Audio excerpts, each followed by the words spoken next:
When I first started Enlisted, I was overwhelmed. There was a lot for me to understand and a lot for me to learn. One of the hardest aspects for me to understand when I first started Enlisted was how to fly.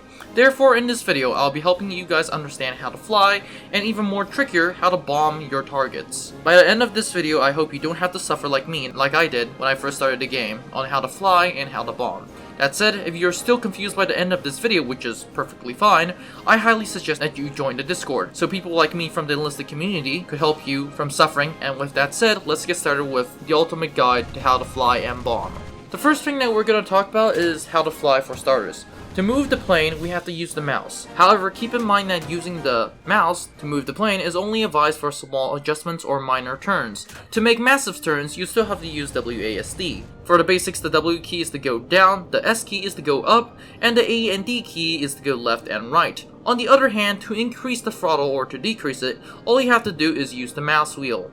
Next, we have to talk about the gears and flaps. The gears are quite simple. When lowered using the G key, it lowers the landing gears, which is usually meant for landing. However, with Enlisted not having essentially any runways or no safe runways, this feature is utterly useless.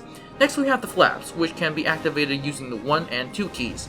For the flaps, specifically the 2 key is used for the next flap, while 1 is used for the previous flap. Unlike the gears, the flaps are extremely useful. When you're flying around a target or when you're not in combat, use the regular or no flaps. On the other hand, when you're making turns or when you're bombing, and when you're dogfighting and engaging enemy planes, use the combat flaps. For most planes, there are one additional flap called the landing and sometimes even the takeoff flaps, which once again, as the name suggests, isn't really useful for landing and takeoff since there's no runways. That said, those are the basics of flying. Before we move on, I highly suggest that you practice flying in the practice mode because this is really important for how to bomb. And some tips and tricks for flying, and especially in the dogfight, are as follows.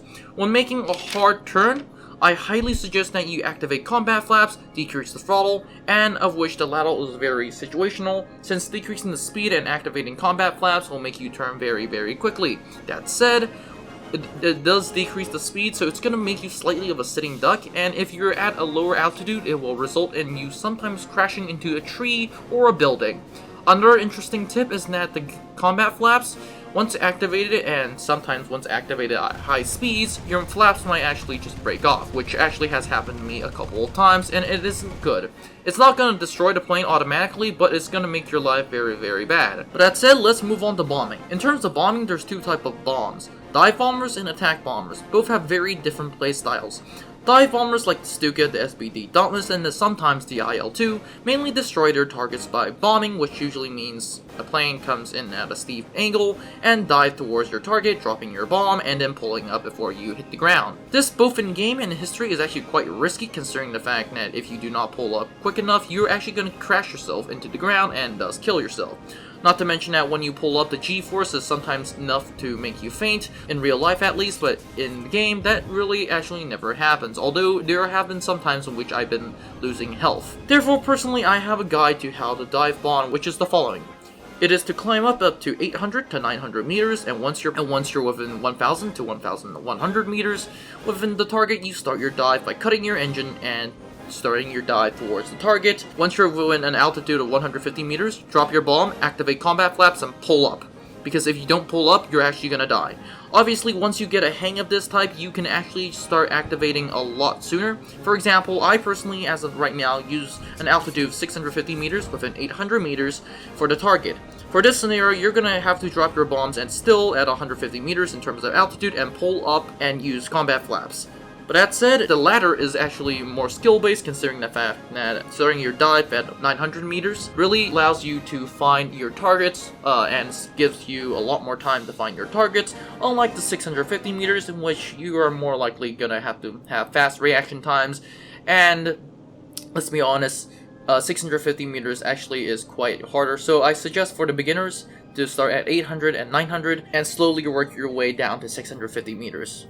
If your target is within 650 meters or less than 650 meters, it is actually quite hard to hit the target, and if you actually dive, then you should be really careful, but I highly suggest that you start your dives at 650 meters. That said, for our next bomber type, we have the attack bomber, which in my opinion is slightly harder. Unlike the dive bomber, attack bombers try to come in at a straight angle. Like the dive bombers, I also have a guide for the attack bombers in which once you spawn at the point, you fly your plane directly or slightly above the target, and then at around 200 meters, cut your engine and then start pointing your reticle on target, drop your bombs, go to combat flap, start the engine, and get the hell out of there. Obviously, this can be used by fighters such as the BF-109, the LA-9, the P-47, but it is also used for heavy bombers such as the BF-110, the IL-2, and other planes such as the A-20. Obviously, this is really tricky considering the fact that if there is buildings and trees in the way, you're not going to really have a good time. That said, I actually personally prefer dive bombers over attack bombers, but sometimes you don't really have the choice.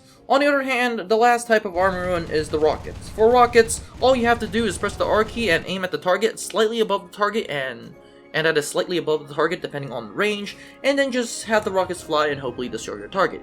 Finally, and probably the most important aspect, is looking for targets. I highly suggest taking out tanks, since they can be identified with their large muzzle flashes and in some cases secondary machine guns. You can also ask for your team to mark targets, which should be easy for them to find and to bomb targets. Personally, I believe planes are really good against enemy planes and enemy tanks, of which planes are really useful against taking out tanks, at least for me personally. But that said, this is my short and encompassing guide of how to fly a plane in Enlisted and how to bomb. That said, don't forget to like, subscribe, and join the Discord. Comment in the video down below if you need more help and or join the Discord, and I'll see you in the next one. Now before you leave, I would like to thank you very much for watching this video. I would be honored if you could like and subscribe to the channel. Remember, more videos are coming out, so it is a good idea to click on that notification button. Anyways, have a great day, and I'll see you in the next one.